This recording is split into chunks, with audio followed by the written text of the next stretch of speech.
SK Lifestyle. Despite the sun being out and everything, it is fall time, soon to be winter here in New England. So I need to do an oil change on the Jetski. Well, technically I don't need to because of the hours, and I've already done one last year, but I just feel like it's good practice to do it every season. So that's what I'm going to be doing on this beautiful machine right here today. This is a 155 GTI, as you can see right there. And I just got the standard XPS oil change kit that you can find on Amazon or at your local dealer for like 70, 80 bucks or whatever it is. So with that said, let's just jump right into it. All right, so I'm going to start off by taking off the seat, obviously. Expose the engine bay. And since this is one of the new machines, everything's kind of spread out, laid out for you. You don't need to take off any plastic in the middle or anything like that. So really the only thing we need to do now is to start up the engine for, 20, 30 seconds. I'll just grab the key, put it on right there, and start her up. So I had her running for about 30 seconds or so, not more than a minute for sure. I don't have her hooked up to water, so you don't want to burn her up. But that should get the oil moving now. And what we can do is go ahead and remove the oil cap right there. She's on pretty tight, as you would expect and hope. So, and actually the oil cap on this one's attached. It's probably a good thing so you don't lose it while you're out on the water and stuff. So what I'm going to do is just take a piece of paper towel and wrap her up there just a little bit so she can sit right on the top of the engine there but not messing stuff up. And go ahead and remove our dipstick. So that said, now we can go into getting the extractor, and I'll get that set up and we'll start pulling the oil out, which is the next step in this process. Alright, so in case you guys don't know, this is pretty simple. This small tube just connects into this larger tube here. Obviously you can see me wiping it down a little bit just because it's been in the garage. I don't want oil or dirt to get up into the engine cavity and stuff, so I want it to be nice and clean. This piece here has like a little clamp. Just want to put it on either side here, push it down, lock it into place. You can see it locks in real nice, and that's about it. It has a little gauge so you can tell if you're in the good pressure zone here, and other than that, pretty much good to go. Alright, so this thing you want to slide all the way into where the dipstick goes.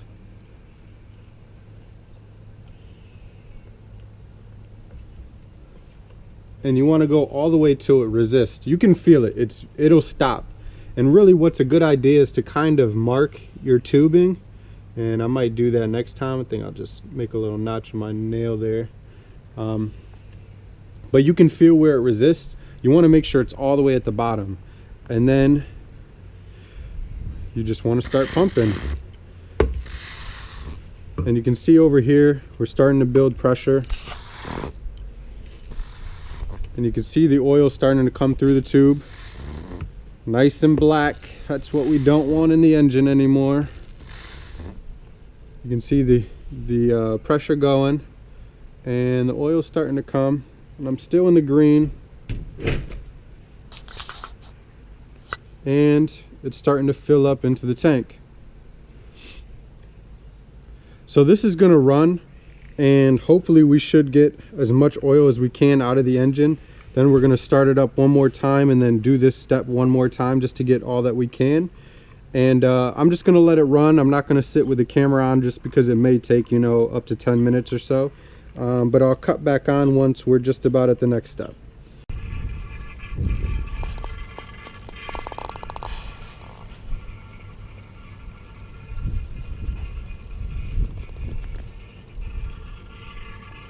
You could see it stopped draining a lot. I made sure to level out the Jetski so that the engine's as level as possible. I forgot to mention that. That should help with getting as much oil as you can out.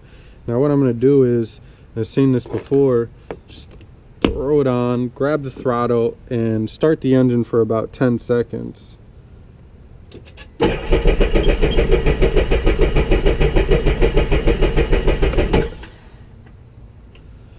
And now we're going to put the siphon back in, and we're going to try to get some more oil. Be careful, you don't want to drip oil all over the Doo. Obviously I wiped it as I was coming out, and I got a drop on the block, but other than that it's pretty good. So again, you want to push it all the way down.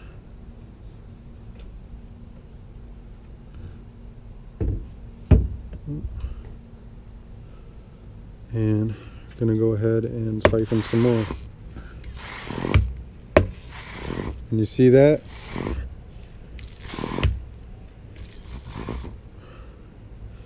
Definitely getting more oil coming back out of that thing now. You can see I only had about 1 liter.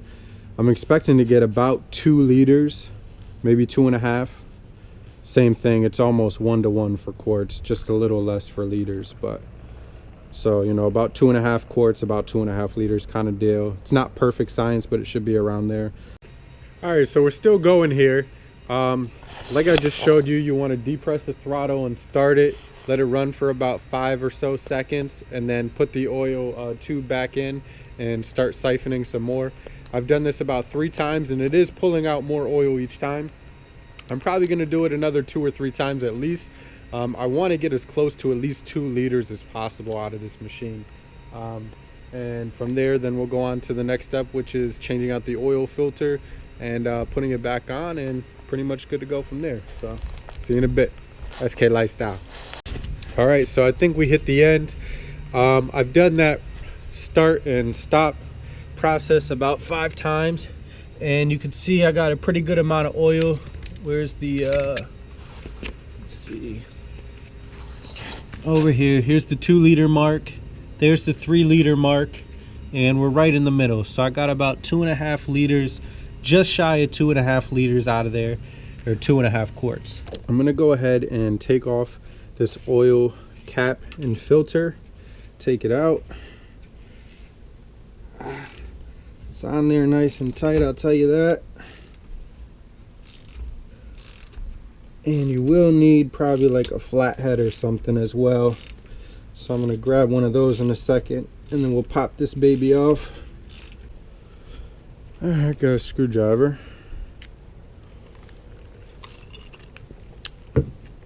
See if I can get this baby off. I want to mess it up. There we go. So she's off. So take some generous amount of paper towel here, because I do not want this thing leaking all over.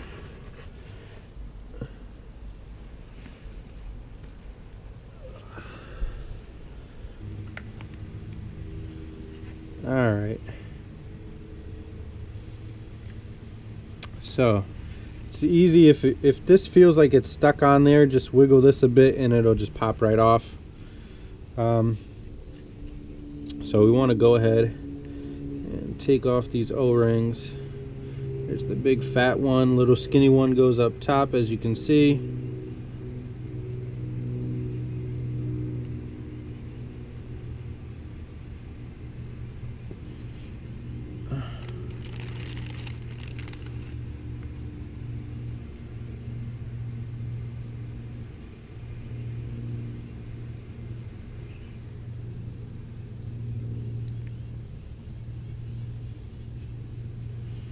A little oil on there so it's lubed up.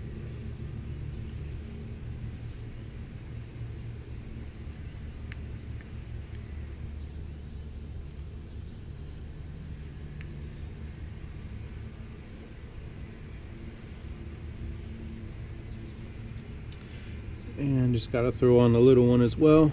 But if you just dismantle this bolt, you just basically unscrew this, that slides off. You will see the O-ring right there, those small black ones. So I am gonna go ahead and replace that. Looks pretty good, but nothing wrong with a new one on there. So pop that one off, throw our new one on.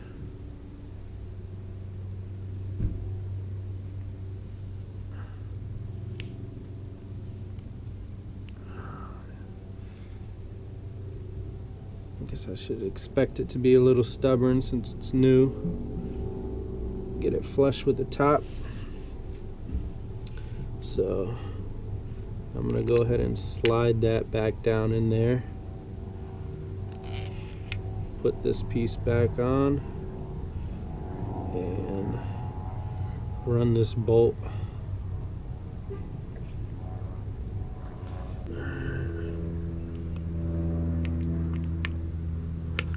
So I'll get my oil filter back in there, nice and snug. Check the O-rings are good. Now we can go ahead and throw this bad boy on. So you want to get it flush with that circle inlet down there. The oil filter, that is. Make sure that it's fitting in, and you should feel it kind of clip in. Alright. So you definitely want to make sure that big O-ring is down in there. Pretty large gap there. The larger O-ring is already hidden, so we're pretty much good. Obviously we still need to screw this bad boy in.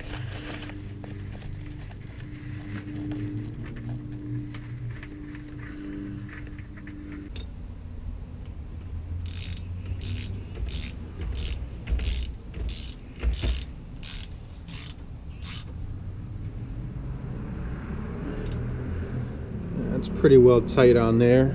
The top O-ring is showing just a teeny bit. There's a little bit of a gap, but everything that I've ever seen indicates that that's okay. And that's pretty much how it was before. You can notice that the larger O-ring down below is more than lower than the top of this.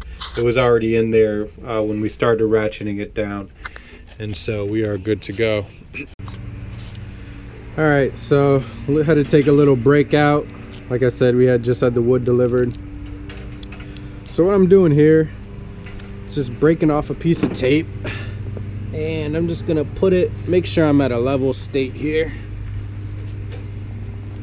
and I'm just gonna put it right where the oil finished off. And I just got a little jug here for now. Yes, I will dispose of the oil correctly.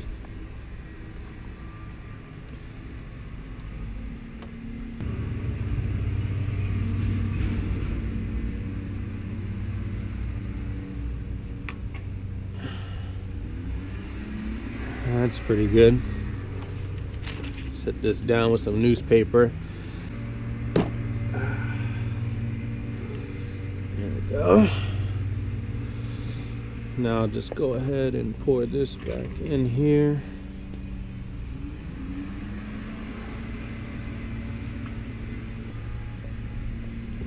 There we go. That's perfect. Get the top back on her.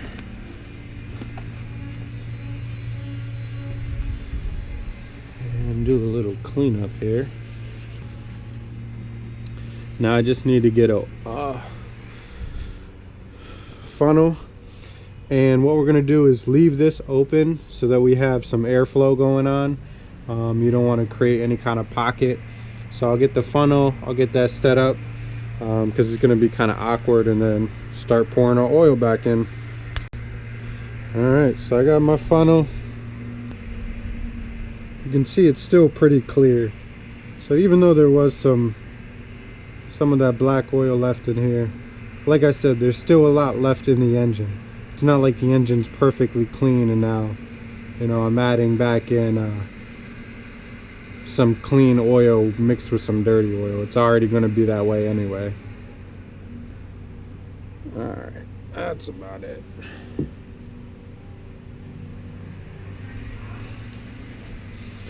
Check in there. Yep, she's nice and empty, and my baby's nice and full. Alright, so put the cap back on her.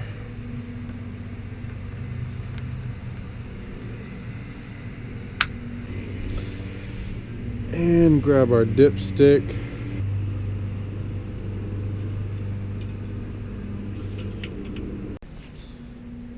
let's see what we got here. So started her up and ran her for like 10 seconds. Took her off, you could see nice and full. Do that one more time.